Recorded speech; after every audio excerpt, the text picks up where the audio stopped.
and I include that in there. So I don't just say the God of Raul, Bertha, and everybody.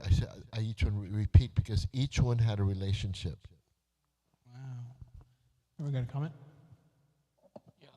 Yeah. Each one had a relationship, and yet they were different.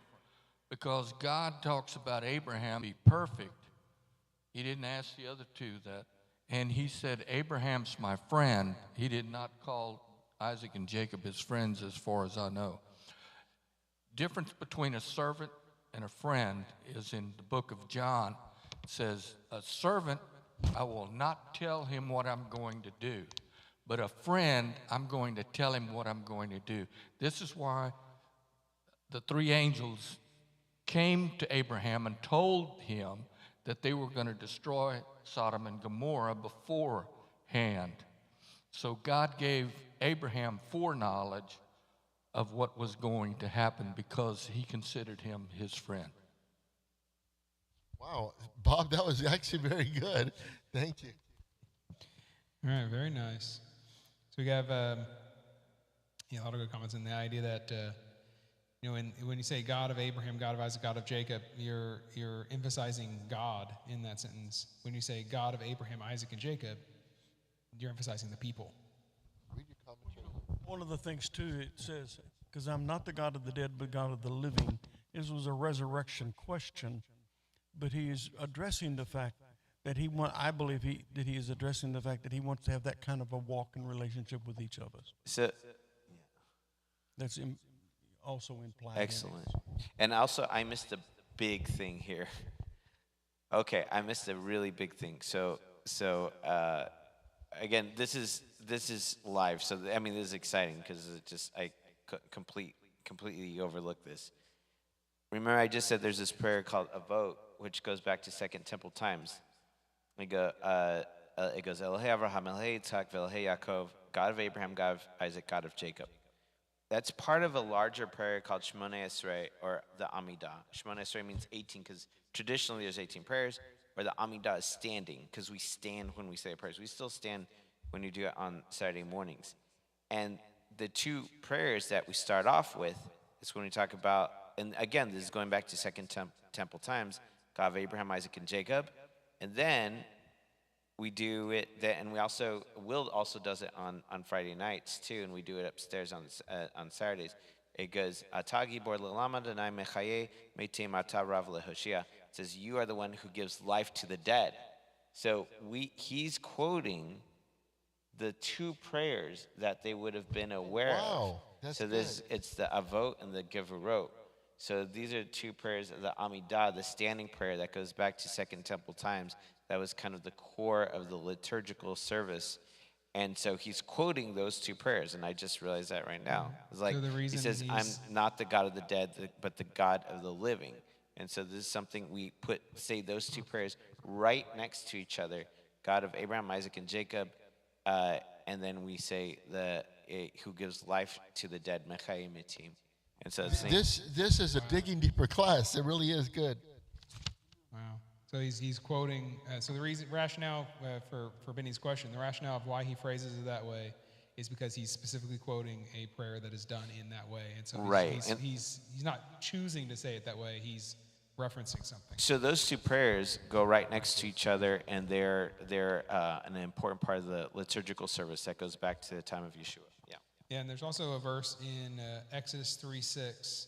That's when Moses comes to the burning bush. It says, "Do not come any closer," God said. "Take off your sandals, for the place where you are standing is holy ground."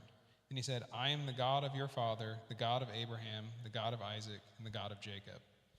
And at this, Moses hid his face, for he was afraid to look at God. Isn't that wonderful? Little insights like this, each one had their relationship. I know that my dad had a great relationship with God, my grandfather, but so do I. Each one of us are joined together, but we're separate in our relationship with God. And I think that's what it's emphasizing. What a wonderful insight. People don't even catch that.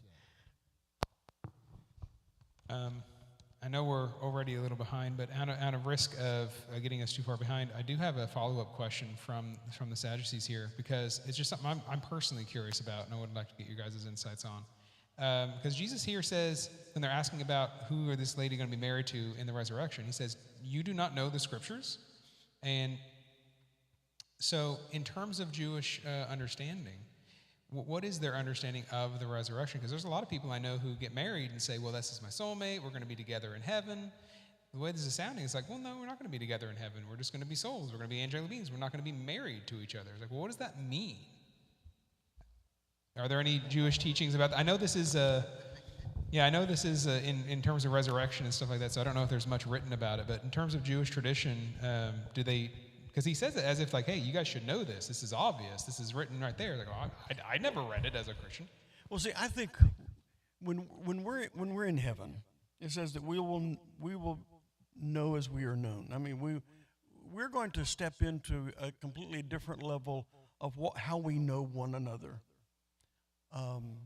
And it's not going to be based on earthly relationships. It's not going to be. I'm not going to have a better relationship with my brother than I would with you, or with my wife than I would with anyone else. We're going to know everyone, and we're going to understand who they are, what their assignments, what they're called to do, and it's at a level of the spirit, not the level of natural living here on earth. So it's a completely different way of living and seeing and understanding. I'll know you, as a wife. I know my wife, but I'm going to know everyone at a level that we don't know here on earth. And so our relationship is not going to be tied to what our relationships on earth. There, we're going to be truly the body of Christ. We're going to be truly the New Jerusalem, and we're going to take on a whole new understanding of who we are, or what our assignments are, what we're here for, and the worship and all. We're not going to be tied to the things that were tied us here on earth. We're going to be. It's a completely different level of seeing, understanding, and existing. But we will recognize Abraham. Everybody. And even like my uncle just recently passed away, and I was by his bedside where he was saying, I see your father, Raul. He's here in the room. He didn't say it once, he said it several times in our visit. Before he passed away, he would see my father. Other people, when my father passed away, he saw my late wife. So you'll see them, yes, but it's not the same relationship tie that we had here. But you will know them, and they will be, you'll know who they were. You know who they were on earth. But you won't have to have that relationship as we had to have it here. Well, this settles the argument about in the resurrection that a lot of people think in the rapture we're going to a wedding. No, this nullifies the wedding right there. The resurrection is something, it's a separation. It's not a gathering together. So the marriage will be on earth, just like Yahweh married the Hebrews at Mount Sinai. That was on earth. So this next marriage, the marriage supper of the Lamb, will be on earth. It's not going to be a heavenly wedding. So there's many other things that you can explain there, but this is the way you can understand prophecy a little better, that there are no exceptions to the rule. All right, so we got, sorry. No, I just were you asking if you could ask your question once again about the Jewish understanding? Yeah, it was just the Jewish understanding of what life would be like after the resurrection, if there's any other teachings in any other Jewish lore. Because the way Jesus describes it to him, it sounds like he's saying, well, this should be obvious to you. It's written right there. But, I wasn't raised Jewish, so for me it wasn't obvious. And the way people describe going to heaven is I'm going to go hang out with my grandpa and my wife will be there and we'll be hanging out in heaven. It sounds like, hey, we're just going to live forever. He seems to be describing it differently. He seems to be describing it like, well, no, we don't exist like that anymore. Right. Which I think some people would say, well, that sounds sad. But obviously, it's not his intention. Right. Yeah. So so I'm looking at this. I want to be honest. I don't want to make up an answer if I don't know it. I see a little bit of ambiguity in the text where it's hard for me to give you a clear answer because it says, it looks like to me, so this is not a fact. This is like, I mean, this is from my perspective, what I'm seeing, and so I need to qualify it with that, is saying that the Sadducees are saying they're basically testing him, right? So this happens throughout the Besorah, the Gospels, is the Pharisees and Sadducees. They mostly the Pharisees because Yeshua's theology is much closer to the Pharisaic. Like they had a lot more in common. But he goes over to them and he says, they ask about divorce. They're like, oh, we want to catch you on for instance, when they're talking about divorce, there's two schools of thought. There's the schools of Gamaliel and Hillel, and so they're trying to say, okay, which rabbi is right? They're both great rabbis. Which one's right? They're coming to him with these. They're trying to stump him, basically. So they a lot of times, and a lot of these times, they're not really wanting to know as much as they're trying to stump him. And so the thing is, Yeshua comes by, and he kind of like rises above the question, and in many of these cases, and in this case, for instance, the Sadducees aren't wanting to know the answer to whose wife will she be of the seven.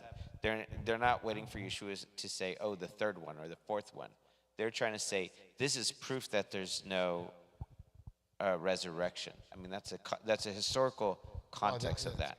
So they're trying to stump him. So they're not looking for an answer. The third, the fifth husband, the seventh. They're not looking for it. They're looking for him to say, look, see, we got you. There's no resurrection. So Yeshua says, you're mistaken because you do not know the scriptures or the power of God. So he's talking about the power of God.